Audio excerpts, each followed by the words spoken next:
ஒரு ஊர்ல ஒரு ஆள் இருந்தான். தையல் கடை வச்சிருந்தான். அவங்கிட்ட ஒருத்தன் ஒரு சட்டை துணி எடுத்து கொடுத்து தைக்க சொல்லியிருந்தான். வர்ற சனிக்கிழமை வா வந்து வாங்கிட்டு போ அப்படின்னு அவன் சொல்லியிருந்தான். அதே மாதிரி இவன் வந்தான். அவன் தச்சு வச்சிருந்த சட்டையை கொடுத்தான். இவன் வாங்கி அங்கேயே போட்டு பார்த்தான். கை நீளம் ஒண்ணுக்கு ஒண்ணு வித்தியாசமா இருந்தது. வலது கை இடது பக்கத்தை விட நீளம் குறைச்சலா இருந்தது. அவன் முணுமுணுக்க ஆரம்பிச்சுட்டான். என்ன இது இப்படி தைச்சுட்டியேன்னு. இதுக்கு அவன் சொன்னான், ஐயையோ இதுக்காகவா சங்கடப்படுறீங்க, வலது கையை மட்டும் கொஞ்சம் உள்ள இழுத்தாப்புல வச்சுக்கிட்டீங்கன்னா சரியா போகுது.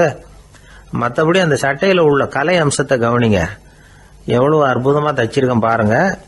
ஒரு சின்ன குறைய இப்படிலாம் பொருட்படுத்த வேண்டியதில்லை. நான் சொன்னது மாதிரி கையை கொஞ்சம் உள்ள இழுத்தது மாதிரி வச்சுக்கிட்டு நடந்து போங்க, ஜோரா இருக்கும் அப்படின்னா. அவனும் யோசிச்சு பார்த்தான்.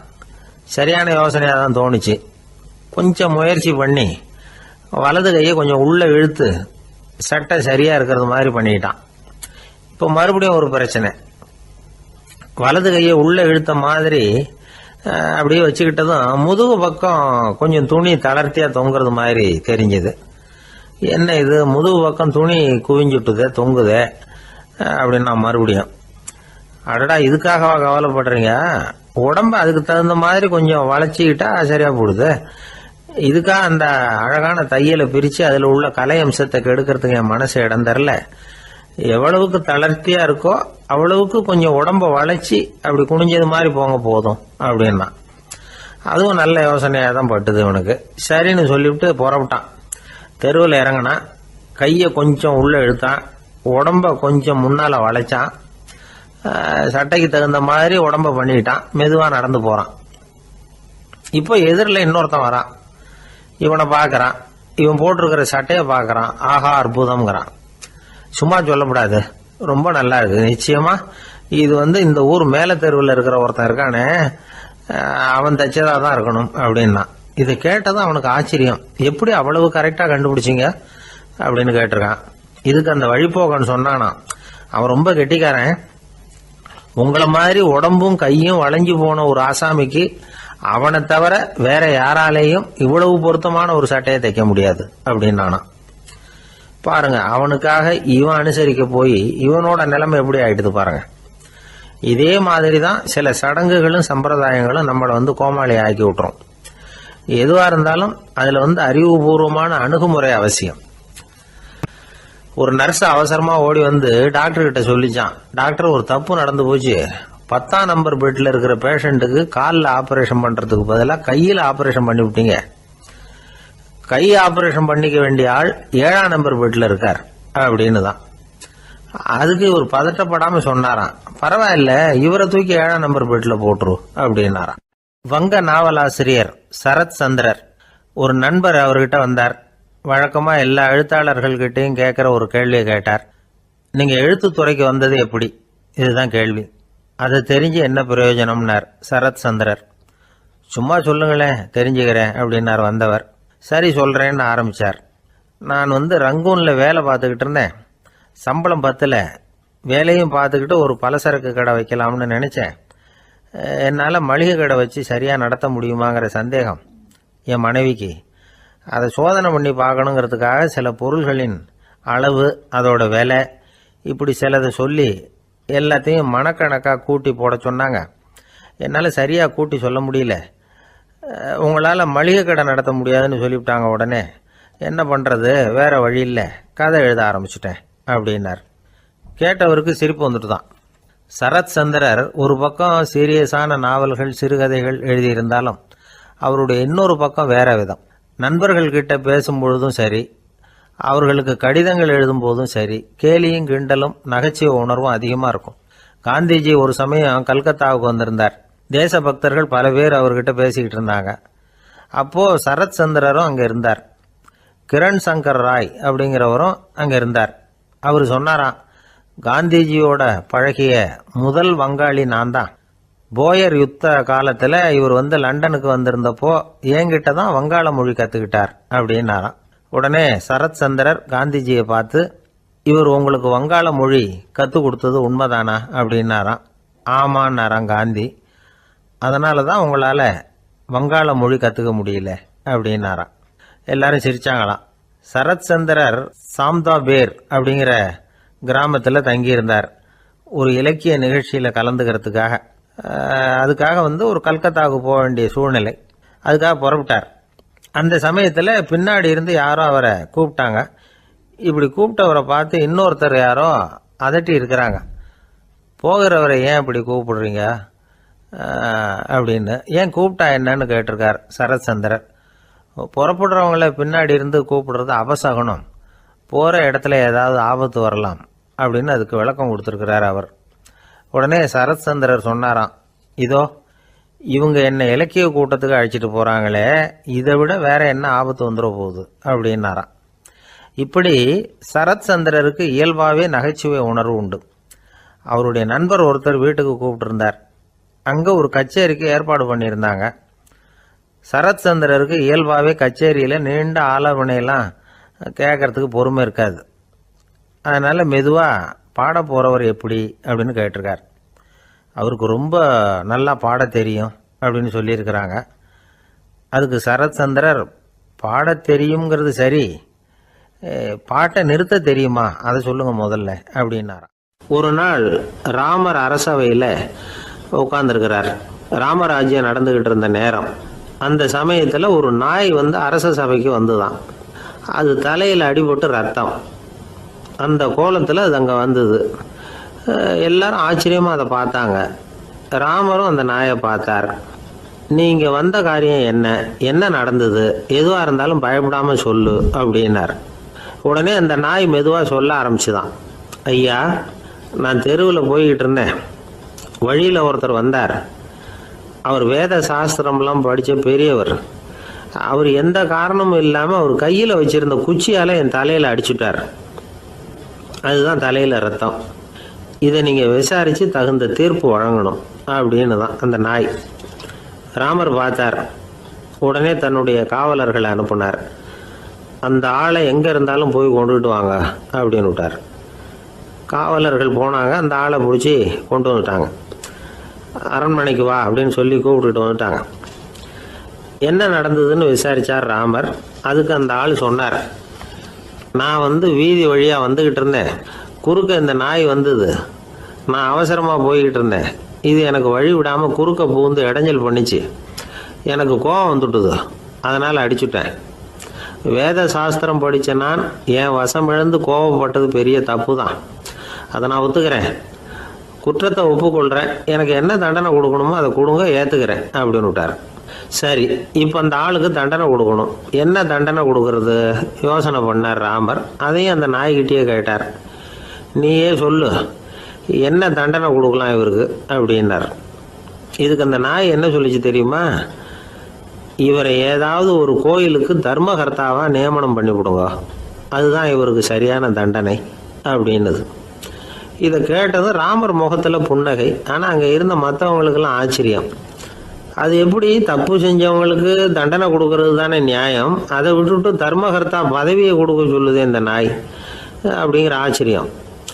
இந்த சந்தேகத்தை அந்த நாய்கிட்டேயே கேட்டாங்க அங்கே இருந்தவங்க. இதுக்கு அந்த நாய் பதில் சொல்லிச்சான். நான் போன பிறவியில் ஒரு கோயிலுக்கு தர்மகர்த்தாவாக இருந்தேன். எவ்வளவோ கவனமாக எச்சரிக்கையாக தான் என்னுடைய கடமைகளை எல்லாம் செஞ்சுக்கிட்டு வந்தேன். அப்படி இருந்தாலும் சில சமயங்களில் என்னையும் மீறி கோயில் செல்வத்தை நான் அனுபவிக்கிறதுக்கு காரணம் ஆயிட்டேன். ஒரு கோவிலுக்கு தர்மகர்த்தாவாக இருக்கிறவங்க எப்படியும் இந்த பாவத்திலேருந்து தப்பிக்கிறது கஷ்டம். அதனால தான் நான் இந்த பிறவியில் நாயாக பிறந்து இப்படி கஷ்டப்படுறேன்.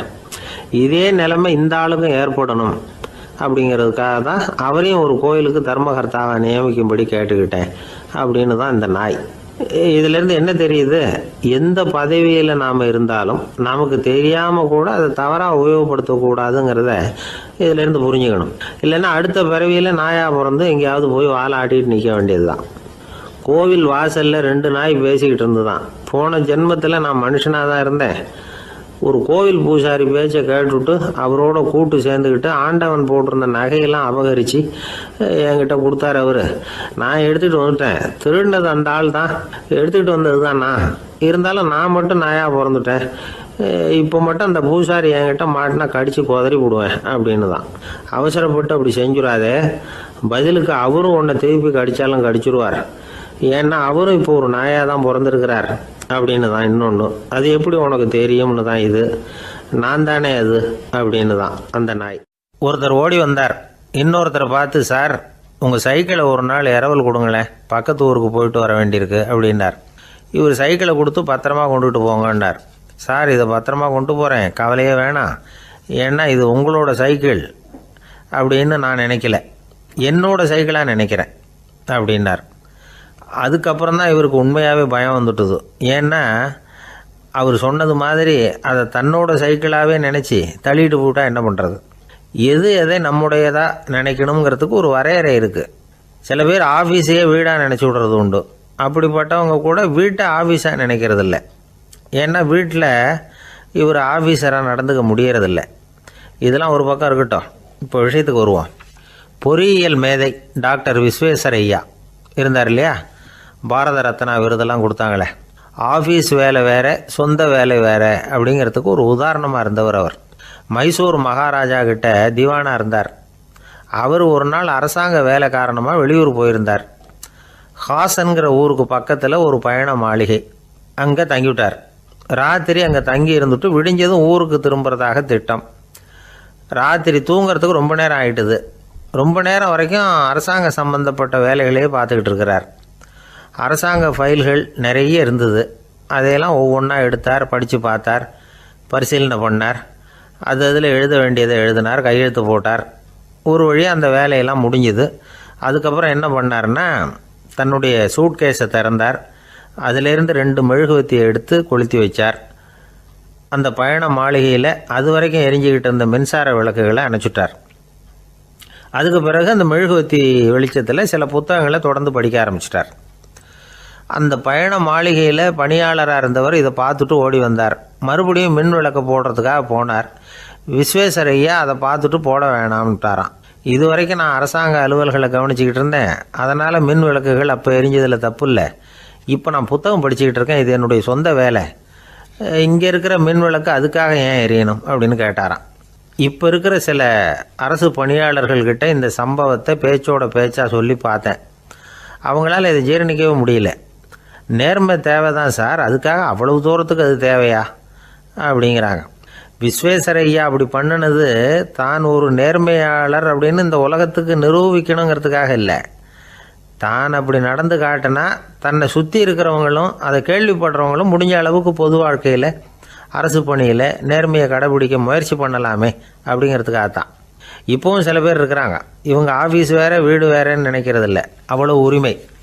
ஒருத்தர் அப்படி தான், அவருக்கு அவசரமாக 5000 ரூபா தேவைப்பட்டது. ஆஃபீஸு பணத்தை எடுத்துக்கிட்டார். அந்த நேரம் பார்த்து ஆடிட் வந்துட்டுது. ஆப்பிட்டுக்கிட்டார். விசாரணை நடக்குது.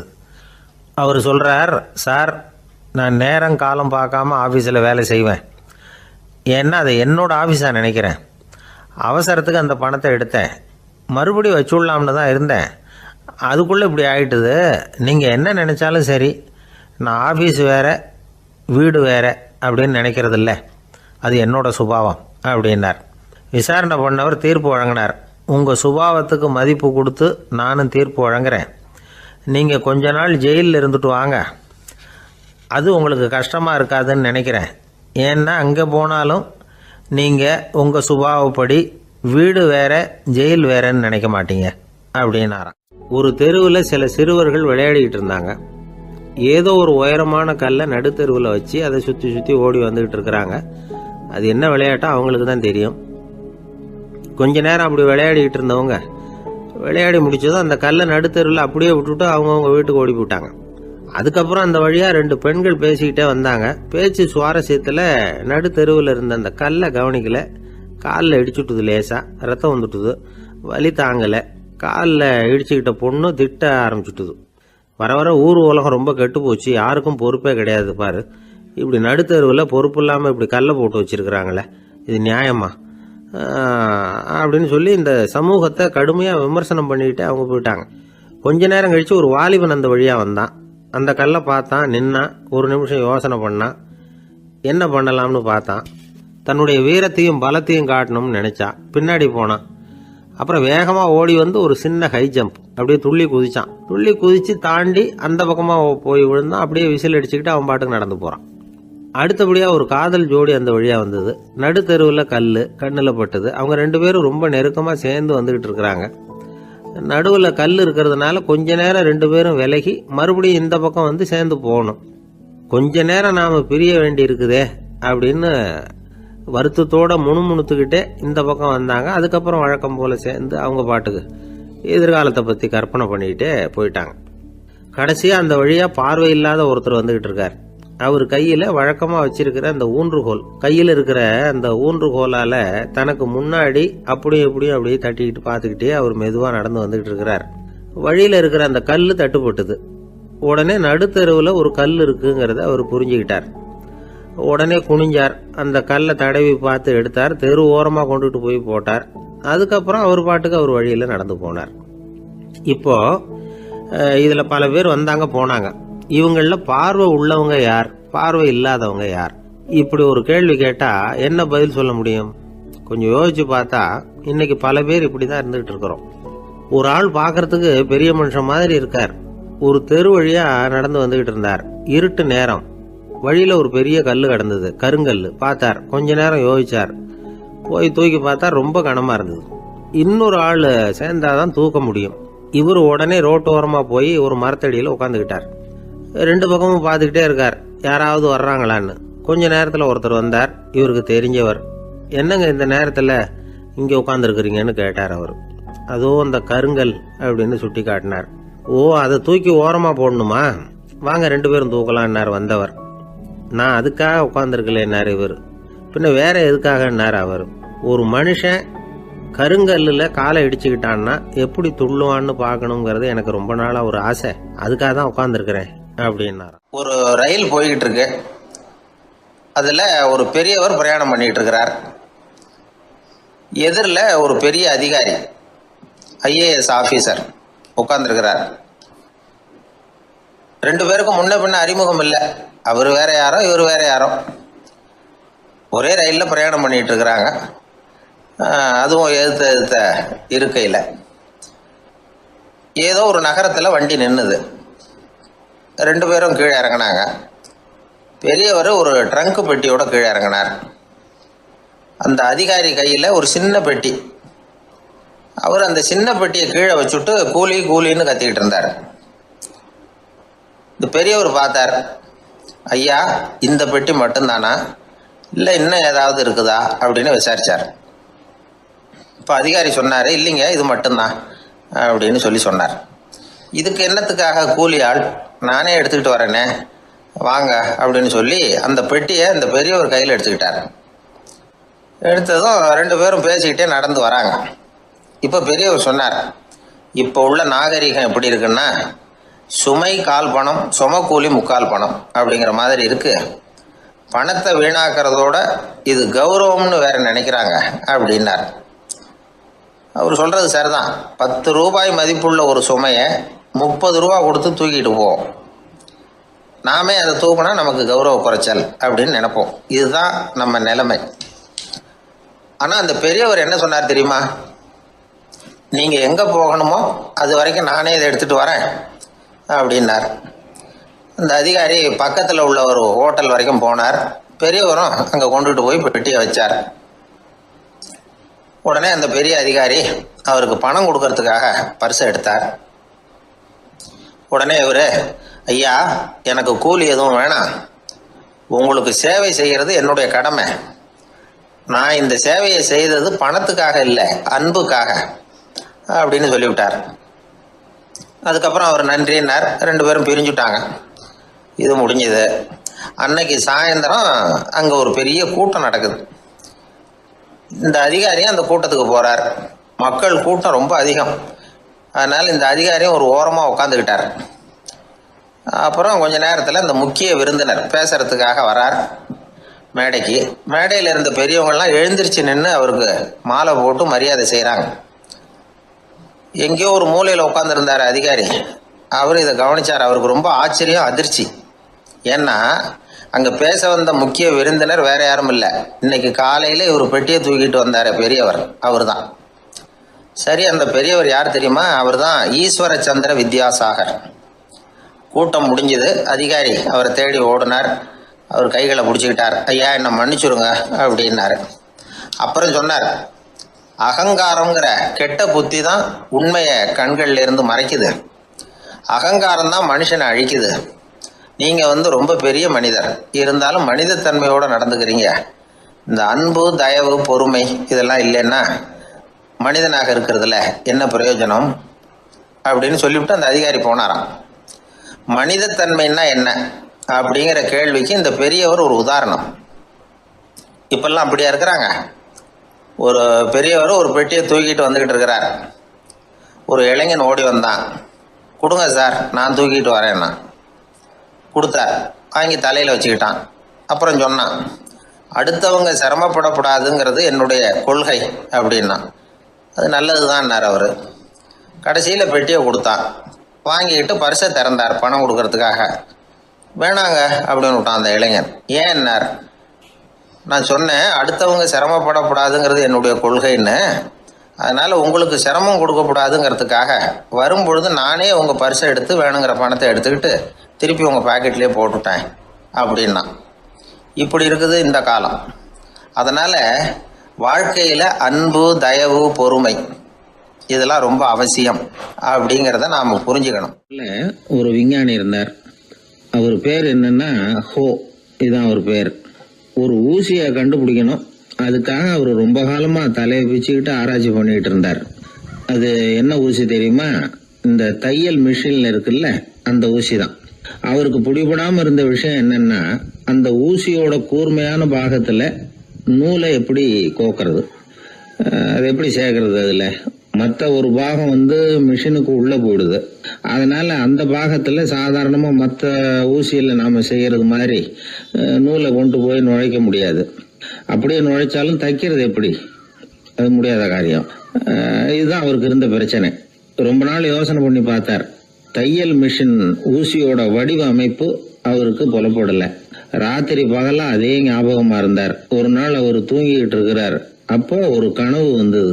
எப்படின்னா, அந்த கனவுல அவரை ஒரு மலைஜாதி மக்கள் பிடிச்சிட்டு போயிடுறாங்க. கொண்டுகிட்டு போய் ஒரு இடத்துல கட்டி போட்டுடுறாங்க. அந்த மலைஜாதி மக்களோட அரசன் ஒருத்தன் அவன் வர்றான். அவரை பார்த்து ஒரு உத்தரவு போடுறான்.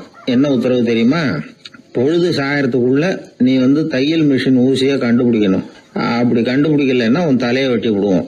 இதுதான் அந்த அரசன் போட்ட கட்டளை. இவருக்கு என்ன பண்றதுன்னு ஒண்ணுமே புரியல. திருன்னு முழிக்கிறார். இந்த நேரத்துல அந்த மலைஜாதியினர் அவரை சுத்தி சுத்தி பயங்கரமா முழிச்சுக்கிட்டு டான்ஸ் ஆடுறாங்க. தன்னை சுத்தி சுத்தி ஆடிக்கிட்டு வர்றவங்கள ரொம்ப பயத்தோட அவர் பாக்குறார். நேரம் ஆவ ஆவ தன்னோட இறுதி நேரம் நெருங்கிறத உணர்றார். ரொம்ப நெருக்கடியான நிலைமை. தன்னை சுத்தி ஆடுறவங்கள கவனிக்கிறார். அவங்க கைகள்ல ஈட்டி மாதிரி ஏதோ ஒரு ஆயுதம் வச்சிருக்கிறாங்க. அந்த ஆயுதத்தை இவர் கண்ணுக்கு நேரா கொண்டுகிட்டு வராங்க. அதை அவர் பாக்குறார். அந்த ஆயுதத்தின் கூரான முனைய இவர் கூர்ந்து கவனிக்கிறார். அந்த கூரான முனையில ஒரு சின்ன துவாரம் தெரியுது. உடனே அவருக்கு பளிச்சுன்னு ஒரு ஐடியா உதயமாகுது. இதைத்தானே இவ்வளவு காலமும் நான் தேடிக்கிட்டு இருந்தேன். கூரான முனையில ஒரு சின்ன துவாரத்தை போட்டுட்டா அது மூலமா நூலை செலுத்தி மறுமுனைய மிஷின்ல வச்சுடலாமே. தையல் மிஷின் ஊசி ரெடி அப்படின்னு நினைச்சார். திடீர்னு தூக்கம் கலைஞ்சது. உடனே தன்னுடைய தலைமாட்டில் இருந்த குறிப்பு ஏடுல இதை குறிச்சு வச்சுக்கிட்டார். அதுக்கப்புறமா அந்த ஊசியையும் அவர் செஞ்சு முடிச்சார். இது எப்படின்னு நீங்க நினைக்கலாம், ஆனா இது சாத்தியம்தான். முழிச்சுக்கிட்டு இருக்கிறப்போ நமக்கு ஏற்படுற சில பிரச்சனைகளுக்கு கனவுல விடை கிடைக்கிறது உண்டு. அப்படி பல பேருக்கு ஆயிருக்கு. உங்களையும் பல பேருக்கு இது மாதிரி அனுபவம் ஏற்பட்டிருக்கலாம். எந்த ஒரு செயலை பத்தி நினைக்கிறப்போ அந்த செயல் நம்ம நினைவுல ஒரு நல்ல வடிவம் பெறுது. ஒரு செயல் திட்டத்தை எந்த அளவுக்கு நாம நல்ல யோசனை செஞ்சு திட்டம் போடுறோமோ அந்த அளவுக்கு அதை சுலபமா செஞ்சு முடிக்க முடியும். அந்த விஞ்ஞானி நினைச்ச காரியம் அவர் எண்ணம் பூராவும் ஆக்கிரமிச்சது. அதனால அவர் நினைச்சது கனவுல உருவாகி அதுக்கு செயல் வடிவம் கிடைச்சிட்டுது. மனிதனோட உள் மனசுக்கு அவ்வளவு ஆற்றல் உண்டு அப்படின்னு சொல்றாங்க. தூக்கத்தை ஆக்கபூர்வமா உபயோகப்படுத்துறது எப்படி அப்படிங்கறத பத்தியெல்லாம் இப்ப நிறைய ஆராய்ச்சி பண்றாங்களாம். பயிற்சியெல்லாம் வேற கொடுக்குறாங்களாம். அதனால தூக்கத்தை பத்தி லேசா நினைச்சுடாதீங்க. நமக்கு வேண்டியப்பட்ட ஒருத்தர், அவருக்கு தூக்கத்துல நடக்கிற வியாதி, அதுக்காக மருந்து சாப்பிட்டுக்கிட்டு இருந்தார். ஒரு நாள் அவரை பார்த்து கேட்டோம், ஏங்க உங்க தூக்கத்துல நடக்கிற வியாதிக்கு மருந்து சாப்பிட்டீங்களே, ஏதாவது முன்னேற்றம், ஏதாவது இம்ப்ரூவ்மெண்ட் தெரியுதா அப்படின்னு கேட்டோம். தெரியுதுன்னார். எப்படின்னோ, அதுக்கு அவர் சொல்றார், முன்னாடி எல்லாம் தூக்கத்துல ஒரு 10 அடி தூரம் நடப்பேன், இப்போலாம் ஒரு 40 அடி வரைக்கும் நடக்கிறேன் அப்படின்னு. ஒரு நாள் ஒரு 10-15 பள்ளிக்கூடத்து பிள்ளைங்க தேடிட்டு வந்தாங்க. உங்களை பார்த்துட்டு தான் போகணும், அதுக்காக தான் வந்திருக்கோம்னாங்க. என்ன விஷயம்னு கேட்டோம். நாங்கள்லாம் கூடி ஒரு முடிவு பண்ணியிருக்கிறோம், அதை உங்ககிட்ட சொல்லணும் அப்படின்னாங்க. அதுவும் ஒரு வாண்டு பையன் அதை சொன்னான். என்ன முடிவு அது அப்படின்னு கேட்டோம் ரொம்ப ஆர்வமாக. அதை இப்போ சொல்ல மாட்டோம், எங்களுக்கு பிடிக்கிற மாதிரி ஏதாவது ஒரு தகவல் சொன்னால் அதுக்கப்புறம் நாங்கள் அதை சொல்கிறோம் அப்படின்னா அந்த வாண்டு பையன். சரி, சின்ன பையன்கிட்ட இன்றைக்கி வசமாக மாட்டிக்கிட்டோம் அப்படின்னு நினச்சிக்கிட்டு அவங்களுக்கு தகுந்த மாதிரி ஒரு கதை சொல்ல ஆரம்பித்தோம். அது என்ன கதைன்னா, ஒரு பெரிய காடு, அதில் பலவிதமான மிருகங்கள். அந்த காட்டுக்கு ஒரு சிங்கம் தான் ராஜா. எப்பவும் காட்டுக்கு அது தானே ராஜா. ஒரு பெரிய யானைக்கு இது பொறுக்கலை. என்ன இது, எப்போ பார்த்தாலும் இங்கே சிங்கத்துக்கே ராஜா பதவி கிடைக்குது, நான்லாம் எவ்வளவு பலசாலியாக இருக்கிறேன், அப்படி இருந்தும் எனக்கு அந்த பதவி கிடைக்கலையே அப்படின்னு தனக்குள்ளே பொறுமிக்கிட்டே இருந்தது. ராஜா பதவியை நினச்சி ரொம்ப ஏக்கம், அதுக்கு பதவி மோகம். இந்த சமயம் பார்த்து ஒரு குள்ள நரி கூட்டம் அதை தேடிட்டு வந்தது. ஐயா பெரியவங்களே, நீங்கள் இந்த காட்டுக்கு ராஜாவாக இருக்க ஆசைப்படுறீங்க, அதில் ஒன்றும் தப்பு இல்லை. ஆனால் அதுக்கு முன்னாடி நீங்கள் எங்கள் கூட்டத்துக்கு கொஞ்ச நாள் தலைவராக இருங்க, அதாவது ராஜாவாக இருங்களேன், உங்களுக்கும் ஒரு ட்ரைனிங் கிடைச்சது மாதிரி இருக்கும் அப்படின்னு சொல்லியிருக்குது இந்த கூட்டம், குள்ள நெறி கூட்டம். இதை கேட்ட உடனே யானைக்கு ரொம்ப சந்தோஷம் தாங்கலை. அதுதான் எப்போன்னு பதவிக்காக காத்துக்கிட்டு இருக்குதே. இருந்தாலும் கொஞ்சம் பிகுவோட, சரி நீங்கள்லாம் இவ்வளோ தூரம் என்னை தேடிட்டு வந்து கேட்கறதுனால மறுக்க முடியல அப்படின்னு ரொம்ப ஏதோ அவளுக்கு சிரமப்பட்டு ஒத்துக்கிறது மாதிரி ஒத்துக்கிட்டது. ஏதோ உங்கள் ஆசைக்கு கட்டுப்படுறேன், கொஞ்ச நாள் உங்கள் கூட்டத்துக்கு ராஜாவாக இருக்கிறதுக்கு சம்மதிக்கிறேன் அப்படின்னுது. உடனே அந்த யானை ராஜ நட போட ஆரம்பிச்சிட்டுது. யானை சாதாரணமாக நடந்தாவே எப்படி இருக்குங்கிறது நமக்கு தெரியும். அதுவே ராஜ நடந்தால் எப்படி இருக்கும் கற்பனை பண்ணி பாருங்கள். யானை முன்னாடி கம்பீரமாக போய்கிட்டு இருக்குது, தலைவர் இல்லையா, அதனால் குள்ள நரிகள்லாம் ரொம்ப அடக்கமாக அது பின்னாடி அணிவகுத்து போயிட்டு இருக்குது. ராஜா வாழ்க, மன்னர் வாழ்க அப்படின்னு கோஷம் வேற. யானைக்கு தலைகால புரியல, அவ்வளவு சந்தோஷம். அந்த யானைக்கு செருக்கு, ஆணவம் எல்லாம் ஏற்பட்டு போச்சு. அதுக்கப்புறம் அது தரையை பார்க்குமா, நிமிர்ந்து நடக்க ஆரம்பிச்சுட்டுது. தரையை பார்க்குறதே இல்லை. அப்படி போயிட்டுருக்கிறப்போ ஒரு சதுப்பு நிலத்தில் திடீர்னு காலை வச்சுட்டுது. அவ்வளோதான், கால் உள்ளே போட்டுது. இன்னொரு காலை எடுத்து வச்சுது, அதுவும் உள்ளே போட்டுது. அந்த 2 காலையும் எடுக்கிறதுக்காக அடுத்த 2 காலையும் அழுத்திச்சு, அதுவும் உள்ளே போக ஆரம்பிச்சுட்டுது. இப்போ 4 காலம் வசமாக சேத்துல அழுந்தி போச்சு, எடுக்க முடியல. குள்ள நரிகள்லாம் அதை சுற்றி சுற்றி வந்தது. சிலது சுற்றி நின்று டான்ஸ் ஆட ஆரம்பிச்சுட்டுது யானையை பார்த்துட்டு. இதை யானை பார்த்தது. என்ன இது, தலைவர் நான் தவிச்சிக்கிட்டு இருக்கிறேன், தொண்டர்கள்லாம் சுற்றி நின்று வேடிக்கை பார்த்துக்கிட்டு இருக்கிறீங்க, டான்ஸ் ஆடுறீங்க அப்படின்னு கேட்டுதான். தொண்டர்களே, தலைவர் நான் தவிச்சிக்கிட்டு இருக்கிறது உங்களுக்கு தெரியலையா? இப்போ உடனே உங்கள் தலைவரை காப்பாற்ற வேண்டியது உங்கள் கடமை இல்லையா அப்படின்னு கத்துச்சான் அந்த யானை. குள்ள நரிகளில் ஒன்று முன்னாடி நின்று அந்த யானையை பார்த்து தான், தலைவரே எங்களுக்கு ரொம்ப நாளாக ஒரு ஆசை, அந்த ஆசையை நிறைவேற்றிக்கிறதுக்காக தான் உங்களை எங்கள் தலைவராக ஏற்றுக்கிறோம்னு சொன்னோம் அப்படின்னு தான். என்ன ஆசைன்னு கேட்டிருக்கு யானை.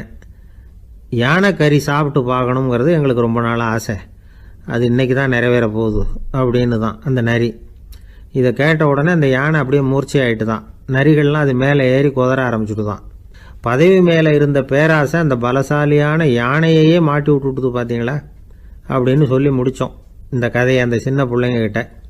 சரிங்க, இப்போ நாங்கள் உங்களை தேடி வந்த விஷயம் என்னங்கிறத சொல்லவா அப்படின்னா ஒரு வாண்டு பையன். சீக்கிரம் சொல்லு தம்பி, சஸ்பென்ஸ் தாங்கலை அப்படின்னோம். அவன் மெதுவாக எங்களை பார்த்து சொல்கிறான், எங்களுக்கு கொஞ்ச நாள் நீங்கள் தலைவராக இருந்தால் தேவலை அப்படின்னா. ஒரு நண்பர் சினிமா படம் தயாரிக்கிறவர், அவர்கிட்ட ஒரு நாள் பேசிக்கிட்டு இருந்தேன். அது எப்படி சார், நீங்கள் எடுக்கிற எந்த படமும் கையை கடிக்காத அளவுக்கு எடுத்துடுறீங்களே, அது எப்படின்னு கேட்டேன். அது ஒன்றும் பெரிய விஷயம் இல்லை சார், பெண்களுக்குன்னு சில உருக்கமான காட்சிகள், இளைஞர்களுக்குன்னு சில நடனங்கள், அடிதடி காட்சிகள், அப்புறம் வயசானவங்களுக்குன்னு சில ஆன்மீக காட்சிகள், சின்ன பிள்ளைங்களுக்கு சிரிப்பு, இப்படி எல்லாமும் சேர்த்து நான் படம் எடுக்கிறேன். மசாலா படம்னு பேர். இது ரொம்ப பெருசாக இல்லைன்னாலும் ஓரளவுக்கு சுமாராக ஓடிடும், கையை கடிக்காது அப்படின்னார். இது ஒரு உத்தி. சில பத்திரிகை ஆசிரியர்களும் இந்த உத்தியை கையாளுறது உண்டு. இந்த உத்திக்கு பார்னம் உத்தி அப்படின்னு பேர், பார்னம் எஃபெக்ட் அப்படின்னு சொல்லுவாங்க. அதாவது ஃபீனியஸ் டி பார்னம் அப்படின்னு ஒருத்தர் அமெரிக்காவில் இருந்தாராம். அதாவது 19ஆம் நூற்றாண்டில் அமெரிக்காவில் கொடிகட்டி பறந்த ஒரு சர்க்கஸ் நிறுவனத்தின் அதிபர் அவர். இந்த உலகத்தில் ஒவ்வொரு நிமிஷமும் ஒரு ஏமாளி பறந்துகிட்டே இருக்கிறான் அப்படிங்கிறது அவருடைய சித்தாந்தம். ஒவ்வொருத்தரையும் திருப்திப்படுத்துகிற அளவுக்கு அம்சங்களை கொஞ்சம் கொஞ்சமாக கலந்து கேளிக்கை நிகழ்ச்சிகளை நடத்தினது தான் அவருடைய மகத்தான வெற்றிக்கு காரணம். அதனால் அந்த உத்தியை யார் கடைப்பிடிச்சாலும் சரி, அதுக்கு பார்னம் உத்தி அப்படின்னு பேர் வந்துட்டுது. ஜோசியம் சொல்கிறவங்களுக்கும் இந்த உத்தி தான் கை கொடுக்குது. ஒரு விஷயத்தை ஒருத்தருடைய கோள் நிலைகள் அல்லது கையெழுத்து நிரூபிக்கிறதாக அவர்கிட்ட சொன்னால் அதை அவர் நம்பிவிடுவார். ஆனால் அந்த விஷயம் நல்லதாக இருக்கணும், நேர்மையானதாக இருக்கணும், அதாவது பாசிட்டிவாக இருக்கணும். 8ஆம் இடத்துல குரு, 9ஆம் இடத்துல சனி, நீங்கள் ஒரு பெரிய மேதை தான் அப்படின்னு சொல்லுவாங்க. கேட்குறவங்களுக்கு அதை மறுக்கிறதுக்கு மனசு வராது. அப்படி சொல்லும் பொழுது கூடவே என்ன கொஞ்சம் முன்கோபம் அதிகமாக இருக்கும், இருந்தாலும் அது உடனே மறைஞ்சிரும் அப்படின்னு சில அற்ப விஷயங்களையும் சொன்னாலும் அதையும் சரிதான்னு சொல்லி ஒத்துக்குவாங்க. ஆளுமையை எடை போடுகிற ஒரு நிறுவப்பட்ட உத்தியின் மூலமாக தன்னுடைய குணாதிசயங்கள் கண்டுபிடிக்கப்பட்டதாக அவர் நம்புறது தான் இதுக்கு காரணம். இந்த மாதம் பணத்தட்டுப்பாடு கொஞ்சம் இருக்கும், உடம்புல ஏதாவது கொஞ்சம் அசௌகரியம் இருக்கும், வீட்டுக்குள்ளே லேசாக மனஸ்தாபம் வரலாம். இது மாதிரி பொதுப்படையாக சிலதை சொன்னாலே போதும், மக்களை நம்ப வச்சுடலாம். இதெல்லாம் நமக்கு மட்டும்தான் ஏற்படுது அப்படின்னு சொல்லி அவங்க நினைக்கிறது தான் காரணம். இதுதான் பார்னம் உத்திங்கிறது. மனிதர்கள் பாராட்டுக்களை விரும்புகிறதும் விமர்சனங்களை வெறுக்கிறதும் பார்னம் உத்தியின் அடுத்த கூறு. அதனால் ஒருத்தருக்கு ஜோசியம் சொன்னாலும் சரி, அவருடைய ஆளுமையை மதிப்பிடுறதாக இருந்தாலும் சரி, அவரை புகழற மாதிரி இருந்தாலும் சரி, அப்படி இருந்தால் தான் அது சரியாக இருக்கும். சாதகமான விஷயங்களை அதிகமாகவும் பாதகமான விஷயங்களை நாசூக்காகவும் சொன்னால் மக்கள் அதை நம்பிடுவாங்க. ஒருத்தரை கருமின்னு சொன்னால் ஏற்றுக்க மாட்டார். அதையே கொஞ்சம் மாற்றி நீங்கள் கொஞ்சம் சிக்கனமான ஆசாமி அப்படின்னு சொன்னால் நீங்கள் சொல்கிறது சரிதான் சார் அப்படிம்பார். நீங்கள் பெரிய செலவாளி தான், இருந்தாலும் நல்ல விஷயங்களுக்கு தான் செலவழிப்பீங்க அப்படின்னு சொல்லணும். இப்படி இந்த பார்னம் உத்தியை கடைபிடிச்சி இன்னைக்கு வெற்றிகரமாக காலம் தள்ளுறவங்க நிறைய பேர் இருக்கிறாங்க. இந்த உலகத்தில் ஒவ்வொரு நிமிஷமும் ஒரு ஏமாளி பறந்துக்கிட்டே இருக்கிறான் அப்படிங்கிறது தான் ஃபீனியஸ் பார்னம் அவர்களுடைய நம்பிக்கை. அதை விட அடுத்தவங்களை ஏமாளியாக நினைக்கிற மனுஷர்கள் தான் இன்னைக்கு உலகத்தில் ரொம்ப அதிகம். ஒருத்தர் தன்னுடைய மேல் அதிகாரிகிட்ட போய், ஐயா ஒரு நாள் லீவு வேணும், என் தங்கச்சிக்கு கல்யாணம் அப்படின்னார். அவர் பார்த்தார், ஒரு 10 நிமிஷம் வெளியில் இருங்கன்னார். 10 நிமிஷம் கழித்து கூப்பிட்டார், இதை பாருங்க, நீங்கள் சொல்கிறது பொய். இப்போ உங்கள் தங்கச்சிக்கு ஃபோன் பண்ணேன், அவங்க தனக்கு 2 வருஷத்துக்கு முன்னாடியே கல்யாணம் ஆகிட்டதாக சொல்கிறாங்க அப்படின்னார். உடனே இவர் சொன்னார், சார் இப்போ நீங்கள் சொல்கிறதும் பொய்யா தான் இருக்கணும், ஏன்னா நிஜமாக எனக்கு ஒரு தங்கச்சியே கிடையாது அப்படின்னார். ஒரு பெரிய காடு, அந்த காட்டுக்கு மத்தியில் ஒரு ஆசிரமம். அங்கே ஒரு முனிவர் இருந்தார். பல இடங்கள்லேருந்து வர்ற குழந்தைகளுக்கு அவர் பாடம் சொல்லி கொடுத்துக்கிட்டு இருக்கிறார். ஏழை பணக்காரர் அப்படிங்கிற வித்தியாசம்லாம் கிடையாதுங்க. எல்லாரும் அவர்கிட்ட தங்கள் பிள்ளைகளை அனுப்பி வச்சாங்க. மன்னர்களுடைய பிள்ளைங்க கூட அங்கே அவர்கிட்ட தான் படிக்கிறதுக்கு வருவாங்க. ஆனால் அந்த முனிவரை பொறுத்த வரைக்கும் எல்லா பிள்ளைங்களும் ஒன்று தான். இது யார் வீட்டு பிள்ளைன்னெல்லாம் பார்க்க மாட்டார், எல்லாரும் சமம். மாணவர்கள்லாம் அங்கேயே மாத கணக்கில் வருஷ கணக்கில் தங்கி இருந்து பாடம் கற்றுக்கிட்டு போகிறது வழக்கம். அவராக பார்த்து போன்னு சொல்கிற வரைக்கும் அங்கேயே இருக்கணும், படிக்கணும், குருகுல வாசம். ஒரு சமயம் ஒரு ராஜகுமாரனும் அவர்கிட்ட படிச்சுக்கிட்டு இருந்தான். அவனுக்கு ஒரு 15 வயசு இருக்கும். சில வருஷம் கழித்து இந்த முனிவர் தன்கிட்ட இருக்கிற மாணவர்களுக்கெல்லாம் பரீட்சை வச்சார். அவங்களுடைய அறிவு முதிர்ச்சியை கணிக்கிறதுக்காக பல சோதனைகள்லாம் வச்சார். ஒவ்வொருத்தராக பார்த்து, இனிமேல் நீங்கள் உங்கள் வீட்டுக்கு போகலாம் அப்படின்னு சொல்லி அனுப்பி வச்சுக்கிட்டு இருக்கிறார். எல்லாரும் போயிட்டாங்க. கடைசியாக மிஞ்சி இருந்தது ஒரே ஒரு மாணவன். அவனை மட்டும் வீட்டுக்கு அனுப்பலை. யார் அந்த பையன் தெரியுமா? அவன்தான் அந்த ராஜகுமாரன். ராஜகுமாரனுடைய தந்தைக்கு, அதுதான் இந்த ராஜாவுக்கு, அங்கே வயசு ஏறிக்கிட்டே போகுது. என்ன இது, படிக்க போன பையன் இன்னும் திரும்பி வரலையே அப்படின்னு நினச்சார். வந்துட்டா சீக்கிரமாக அவனுக்கு பட்டம் கட்டிவிட்டு நாம் விலகிக்கலாமே அப்படின்னு நினச்சாரு. கல்யாணம் வேறு பண்ணி பார்க்கணும் பையனுக்கு. ஆனால் பையன் வர்ற வழியை காணும். ராஜா பார்த்தார், சரி நேர்லேயே போய் என்னன்னு தெரிஞ்சுட்டு வந்துடுவோம் அப்படின்னு காட்டுக்கு புறப்பட்டார். அங்கே போய் முனிவரை பார்த்தார். முனிவர் இவரை அன்பாக வரவேற்று உட்கார வச்சார். அதுக்கப்புறம் ராஜா மெதுவா, எல்லாரையும் வீட்டுக்கு அனுப்பி வச்சுட்டிங்களாமே, ஏன் பிள்ளைய மட்டும் அப்படின்னு சொல்லி மெதுவாக இழுத்தார். முனிவர் இதுக்கு உடனே பதில் சொல்லலை. ராஜாவை கூப்பிட்டுட்டு போய் விருந்தினர் குடிசையில் தங்க வச்சார். அதுக்கப்புறம் சொன்னார், உங்கள் மகன் எல்லா பாடங்கள்லேயும் முதலிடம் வாங்கியிருக்கான். இப்படி முதலாவதாக வர்ற மாணவனுக்கு நாங்கள் இன்னொரு தேர்வு வைக்கிறது வழக்கம். அதுலேயும் அவன் முதலாவதாக வந்துட்டான்னா அவன் ஒரு பெரிய வித்வான் அப்படிங்கிற கௌரவத்தை அடைஞ்சிருவான் அப்படின்னார். அதாவது முனிவர் அப்படி சொல்கிறார். அப்படி சொல்லிவிட்டு போயிட்டார் அவர். ராஜா அங்கேயே தங்கிட்டார். ராத்திரி படுத்து தூங்கினார்.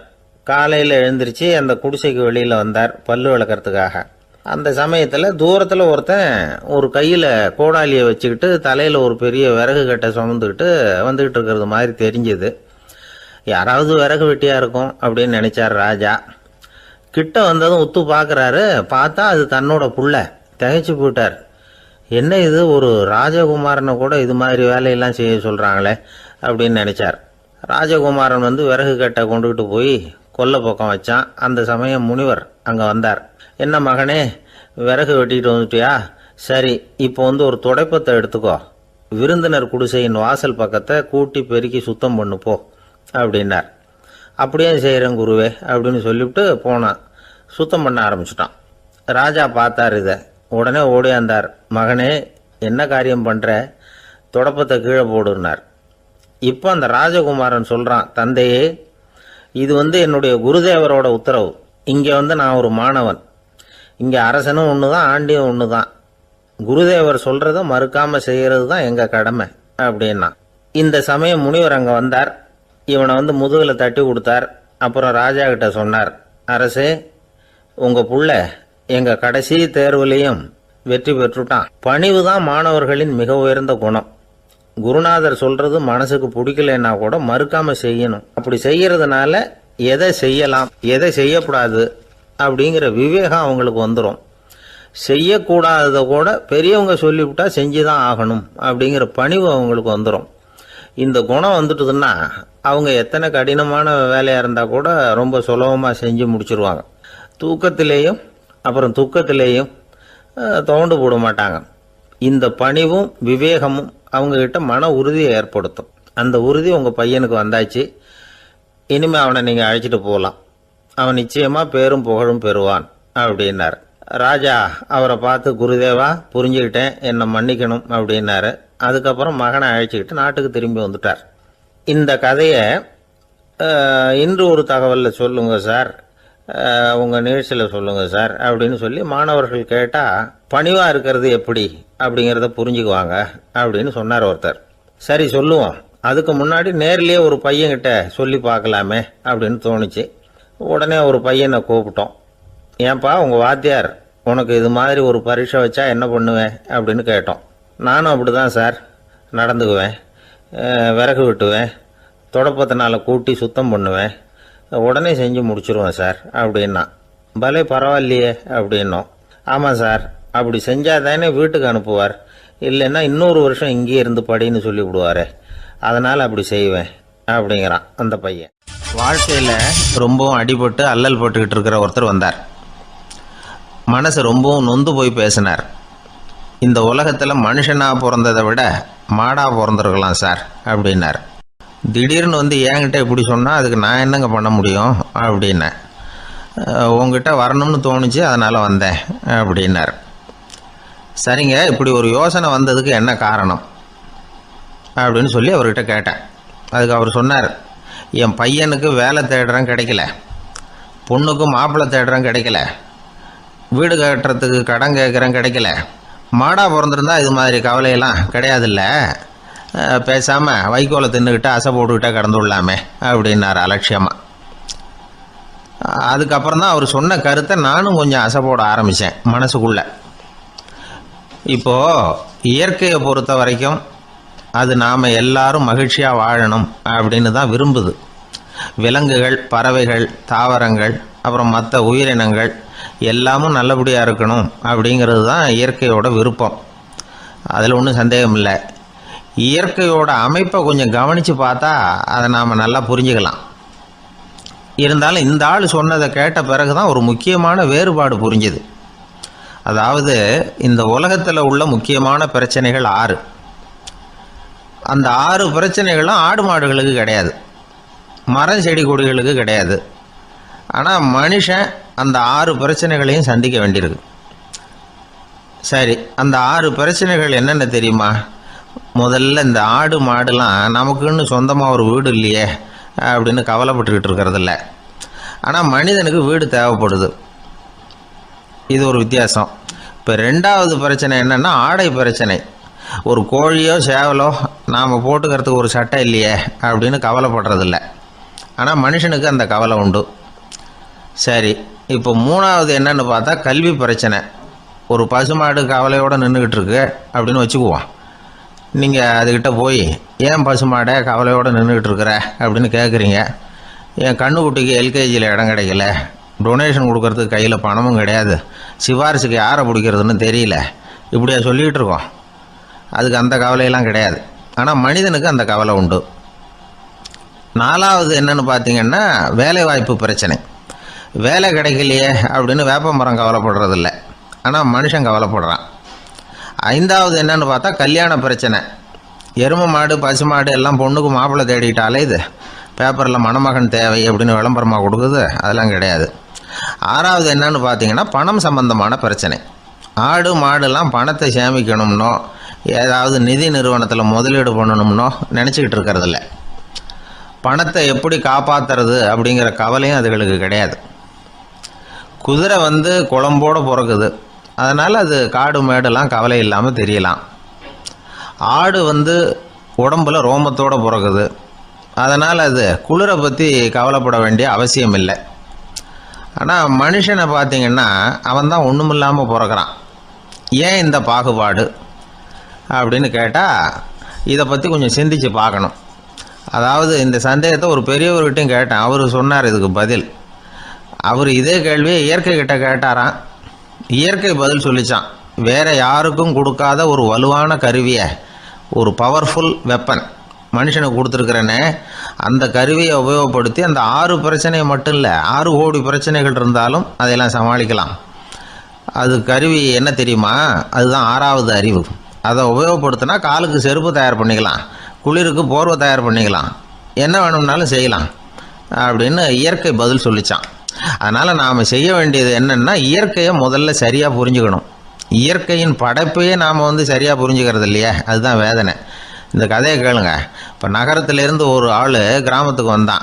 அங்கே ஒரு சிறுவன் மாடு மேய்ச்சிக்கிட்டு இருந்தான். நகரத்து ஆள் சொன்னான், எவ்வளோ அழகான பசு, அது சரி இதுக்கெல்லாம் ஏன் கொம்பு இல்லைன்னா. இதுக்கு அந்த பையன் பதில் சொன்னான், பசுமாட்டுக்கு கொம்பு இல்லாததுக்கு பல காரணங்கள் உண்டு. கண்ணுக்குட்டியாக இருந்தால் கொம்பு இருக்காது, பசு வளர்ந்து பெருசானதுக்கு அப்புறம் தான் கொம்பு முளைக்கும், இது ஒரு காரணம். சில சமயம் வளர்கிற கொம்பை எடுத்து விடுறது உண்டு, அது ஒரு காரணம். ஆனால் இதுக்கு ஏன் கொம்பு இல்லைன்னு கேட்குறீங்க, அதுக்கு என்ன காரணம்னா இது பசு இல்லை குதிரை அப்படின்னானா. ஒரு ஊரில் ஒரு மன்னர் இருந்தார். அந்த ஊரில் அடிக்கடி சேவல் சண்டை நடக்கிறது வழக்கம். அரண்மனையில் ஒரு ஆள் இருந்தான். மன்னருக்காக அவன் ஒரு சேவல் வாங்கிட்டு வந்தான். சண்டை போடுறதுக்காக அந்த சேவலை தயார் பண்ணிகிட்டு இருந்தான். கொஞ்ச நாள் ஆச்சு. மன்னர் அந்த ஆளை கூப்பிட்டார். என்னப்பா சேவல் தயாராகிட்டுதா அப்படின்னு கேட்டார். இன்னும் அது தயாராகல மன்னா, இன்னும் வளரல, அதுக்கான தகுதி இன்னும் அதுக்கு வரல அப்படின்னா. எதனால் அப்படி சொல்கிறேன்னாரு. கோபம் ரொம்ப கடுமையாக இருக்குது அப்படின்னா. சரி அப்படின்னு விட்டுட்டார். மறுபடியும் கொஞ்ச நாள் ஆச்சு. இப்போ எப்படி நிலைமை, சேவல் தயாரா அப்படின்னார். இன்னும் இல்லை அரசே, மற்ற சேவல் எங்கேயாவது கூவுற சத்தம் கேட்டால் உடனே இது பரபரப்பாயிடுது, பக்கத்தில் ஒரு சேவலின் நிழலை கண்டா கூட இது பரபரப்பாயிடுது அப்படின்னா. சரி இன்னும் கொஞ்ச நாள் ஆகட்டும்னு விட்டுட்டார். கொஞ்ச நாள் ஆச்சு. இப்போ மறுபடியும் விசாரித்தார். இன்னும் நம்ம சேவலுக்கு அந்த தகுதி வரலமன்னா, போராட்ட உணர்வு அதுக்கு இன்னும் இருந்துக்கிட்டு தான் இருக்குது, உள்ளே மெதுவாக தான் எரிய ஆரம்பிச்சிருக்குது போராட்ட உணர்வு, அப்படி இருக்கக்கூடாது, அது பற்றி எரிய வேண்டாமா அப்படின்னா. இன்னும் கொஞ்ச நாள் ஆச்சு. இப்போ எப்படின்னு கேட்டார். இப்போ அவன் சொன்னான், மன்னா கிட்டத்தட்ட அது போருக்கு தயாராகிட்டுது அப்படின்னு நினைக்கிறேன்னா. எதனால் அப்படி சொல்கிற அப்படின்னு கேட்டார். மற்ற சேவலின் குரலை கேட்டால் அது அசைகிறதே இல்லை, ஒரு பொம்மை மாதிரி ஆயிடுது, அதுக்கு உள்ள ஒரு நுட்பமான விழிப்புணர்வு வந்துட்டுது, அதனால் அது அமைதியாக இருக்குது, மௌனமாக இருக்குது. இனிமே அதுக்கு இணையான சேவலே கிடையாது. வெற்றி பெற அது போராட வேண்டிய அவசியமே இல்லை. அதை பார்த்த உடனே எதிரி சேவல்கள் பயந்துட்டு ஓடி போடும் அப்படின்னு சொன்னானாம். அந்த சேவலை வளர்த்தவர் சி சிங் சு அப்படின்னு பேர். இந்த சுசுகி சொன்ன கதையும் அது. ஞானிகள் என்ன சொல்றாங்க தெரியுமா? அந்த சேவலின் ரகசியத்தை நீயும் கற்றுக்கொள், நீ அப்படி ஆயிடு, சண்டை போடாமலே வெற்றிகள் பெறுகிற நுட்பத்தை புரிந்துகொள். இதுதான் ஞானிகள் உபதேசம். ஒரு குரு கிட்ட ஒருத்தன் போயிருக்கிறான். எனக்கு சண்டை போட கற்றுக் கொடுங்கன்னா. அதுக்கு என்ன செய்யணும்னார். என்ன உங்கள் மாணவனாக சேர்த்துங்கண்ணா. சரி, இப்போ உன்னுடைய பலம் என்னன்னு கேட்டிருக்கார். இப்போ நான் தனி ஆளாக இருந்து ஒரு 100 பேரை சமாளிப்பேன் நானா. சரி, அப்படின்னா என்னுடைய மாணவனாக உன்னை சேர்த்துக்கிறேன்ருக்கார். சேர்த்துக்கிட்டார். 6 மாதம் பயிற்சி கொடுத்தார். அதுக்கப்புறம் இவனை கூப்பிட்டு கேட்டார், இப்போ உன்னுடைய திறமை எவ்வளவுன்னு. இப்போ நான் தனி ஆளாக இருந்து ஒரு 50 பேரை சமாளிப்பேன் நானா. இன்னும் உனக்கு பயிற்சி தேவைன்னாராம். தொடர்ந்து சில நுட்பங்களை எல்லாம் சொல்லி கொடுத்துருக்கிறார். 1 வருஷம் ஆச்சு. எல்லாத்தையும் கற்றுக் கொடுத்துட்டார். அப்புறம் கூப்பிட்டு கேட்டார், இப்போ உன்னுடைய திறமை எப்படிப்பா, எதிரிகள் எத்தனை பேரை உன்னால் சமாளிக்க முடியும்னாராம். அவன் சொன்னான், ஐயா, எதிரிகளின் பலம் என்னங்கிறத புரிஞ்சிக்காம அதை நான் சொல்ல முடியாதுன்னு நானும். இனிமேல் உனக்கு பயிற்சி தேவையில்லை, போயிட்டு வான்னு அனுப்பி வச்சுட்டாரான். ஒரு உண்மையை நாம் புரிஞ்சுக்கணும். அதாவது அடிக்கிறதுக்கு நமக்கு துணிச்சல் தேவையில்லை, அடிக்காமல் இருக்கிறதுக்கு தான் துணிச்சல் தேவை. அடித்தா திருப்பி அடிக்கிறவன் மன உறுதி உள்ளவன் இல்லை, அடித்தா திருப்பி அடிக்காமல் இருக்கிறான் பாருங்க, அவன் தான் மன உறுதி உள்ளவன். ஒருத்தன் தலை திரிக்க வேகமாக ஓடிக்கிட்டு இருந்தான். நான் எங்கடா ஓடுற அப்படின்னா, எதுக்கு வந்தவன், ஒரு சண்டையை நிறுத்தத்தான் இப்படி ஓடுறேன் அப்படின்ட்டுருக்கான். யாருக்கும் சண்டை, எனக்கும் இன்னொரு ஆளுக்கும் சண்டை அப்படின்னு நானா. நம்ம உடம்புல ரத்த அழுத்தம் இருக்குதே, அது நல்லதா கெடுதலா? உடனே அது கெடுதல்னு தான் சொல்லுவோம். ஆனா உண்மை அது இல்லை. இயற்கையா உள்ள ரத்த அழுத்தம் நம்ம உடம்புக்கு தேவையான ஒண்ணு. அந்த அழுத்தம் அதிகமா போனாதான் கெடுதல். அததான் நாம பிபின்னு சொல்றோம். ஆனா அது உண்மையிலேயே உயர் ரத்த அழுத்தம், ஹைப்பர் டென்ஷன். இதயம்ங்கிறது ஓயாம வேலை செஞ்சுக்கிட்டு இருக்கிற ஒரு பம்பு. இதயம் சுருங்கி ரத்தத்தை பம்பு செய்யறப்போ ரத்த அழுத்தம் கூடுதலா இருக்கும். இதுக்கு பேரு சிஸ்டாலிக் பிளட் பிரஷர் அப்படின்னு பேர். இதயம் விரிந்த நிலைக்கு திரும்புறப்போ ரத்த அழுத்தமும் குறையுது. இதுக்கு பேரு டயஸ்டாலிக் பிளட் பிரஷர் அப்படின்னு பேர். இப்படி இது மாறி மாறி இருக்கும். இந்த பிபி 140 90 இப்படின்லாம் சொல்றாங்கல்ல, இதுதான். சீரா இருக்க வேண்டிய ரத்த அழுத்தம் ஒரு அளவுக்கு மேல அதிகரிச்சுட்டா ஆபத்து ஆரம்பம்னு அர்த்தம். சரி, இந்த உயர் ரத்த அழுத்தம் உண்டாகிறதுக்கு என்ன காரணம்?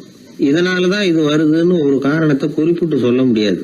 ஆனா வம்சாவளி காரணம், ரொம்ப டென்ஷனான சூழ்நிலையில வேலை செய்யறது, உடம்பு குண்டா இருக்கிறது, இதெல்லாம் இந்த ஹை பிபிக்கு துணை செய்யுது. அப்படிதான் எடுத்துக்க வேண்டியிருக்குது. இது கிருமியினால ஏற்படுற வியாதி இல்லை, உடம்புல ஏற்படுற ஒரு பழுது, அவ்வளவுதான். இப்ப 40 வயசுக்கு மேலதான் பொதுவா இது பாதிக்கும். அதெல்லாம் சரி. ஒருத்தருக்கு உயர் ரத்த அழுத்தம் இருக்குது, அதை கட்டுப்படுத்துறதுக்கு வழி ஏதாவது உண்டா அப்படின்னா உண்டு. மருந்து கொடுத்தும் சரி பண்ணலாம். மருந்து இல்லாத சிகிச்சை முறைகளும் இருக்குது. இப்ப மருந்து சாப்பிட்றதுன்னா டாக்டர் கிட்ட போயிடலாம். அதுக்கு இப்ப சுமாரா 30 விதமான மருந்துகள் இருக்குதான். மருந்தோட உடல் கட்டுப்பாடும் மனக்கட்டுப்பாடும் சேர்ந்ததுன்னா ரொம்ப விசேஷம். அது இருக்கட்டும், மருந்து இல்லாம நாம செய்ய வேண்டியது என்ன, அதை தெரிஞ்சுக்குவோம். முதல்ல சீரான உடற்பயிற்சி, வாக்கிங் ரொம்ப நல்லது. மனசை அமைதிப்படுத்துறதுக்கு யோகாசனம், ஆழ்நிலை தியானம், இது மாதிரியான பயிற்சிகள் நல்லது. ஒரு காலத்துல யோகாசனம் பண்ணுங்க, தியானம் பண்ணுங்கன்னு சொன்னா ஒரு மாதிரியா பார்த்தாங்க. இப்ப மருத்துவ நிபுணர்களே அதெல்லாம் ரொம்ப அவசியம்தான் அப்படின்னு சொல்றாங்க. இன்னொரு அதிசய சிகிச்சை முறை இப்போ வழக்கத்துக்கு வந்திருக்குது. பயோ ஃபீட்பேக் அப்படின்னு பேர். மூளையின் அழுத்த அலைகளை பதிவு பண்ணி அதை மறுபடியும் உடம்புக்குள்ள செலுத்தி இந்த ரத்த அழுத்தத்தை சீராக்கி போடுறாங்க. சில பேருக்கு இந்த ஹை பிபி பார்டர் லைன்ல இருக்கும். அவங்களுக்கெல்லாம் மருந்துகள் அவசியம் இல்லை. வாழ்க்கை முறையில சில மாற்றங்களை பண்ணிக்கிட்டாவே போதும். பிஹேவியரல் மாடிஃபிகேஷன்ஸ்னு சொல்றாங்க. அது எப்படின்னா, பரபரப்பான வாழ்க்கை முறையை தவிர்க்கணும். புகைப்பிடிக்கிற பழக்கம், மது அருந்தும் பழக்கம், இதெல்லாம் இருந்தா விட்டுடணும். சாப்பாட்டுல உப்பை குறைக்கணும். கொழுப்பு சத்து ஆகாரங்களை குறைச்சிக்கணும். முடிஞ்சா விட்டுடலாம். குடும்பத்துல ஏற்கனவே யாருக்காவது ஹை பிபி இருந்தா சந்ததிகள் ஜாகிரதையா இருக்கணும். நடுத்தர வயசை அடைஞ்சவங்க அப்பப்ப அந்த பிபி செக் பண்ணிக்கிறது நல்லது. டாக்டர் சொல்றத நம்மள பல பேர் சரியாவே கேட்கறது இல்லை. அதனாலதான் இடைஞ்சல். ஒரு ஆளு பிபின்னு சொல்லி டாக்டர் கிட்ட போனான். உடம்பு குண்டா இருக்கு, அதை குறைக்கணும், முதல்ல தினமும் உடற்பயிற்சி பண்ணு அப்படின்னாரு. சரின்னு சொல்லிவிட்டு வந்தான், செஞ்சான். கொஞ்ச நாள் கழிச்சு மறுபடியும் டாக்டர் கிட்ட போனான். என்னப்பா எக்ஸசைஸ் பண்ணியா அப்படின்னு கேட்டார். தினமும் பண்ணினேன் டாக்டர்னா. என்ன பண்ணேன்னு கேட்டார். முன்னெல்லாம் சிகரெட்டை வந்து கடையில் வாங்குவேன், இப்போ நான் அப்படி வாங்குறத விட்டுட்டேன். தினமும் நானே என் கையாலேயே உருட்டி தயார் பண்ணுறேன் டாக்டர். இது ஒரு எக்ஸசைஸ் தானே அப்படின்னா.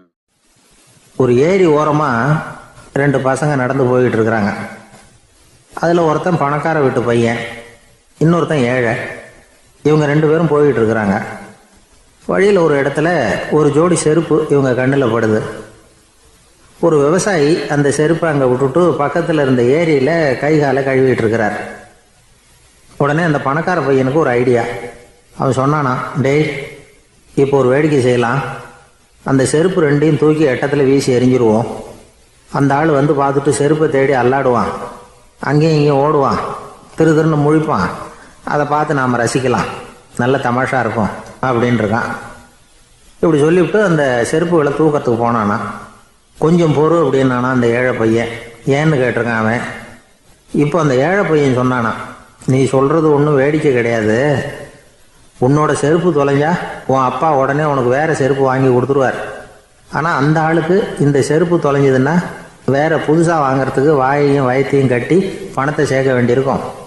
அதனால் நான் ஒரு வேடிக்கை சொல்கிறேன், அது மாதிரி செய், அது இன்னமும் தமாஷா இருக்கும் அப்படின்னானா. எப்படி அது சொல்லுன்றிருக்கான் அவன்.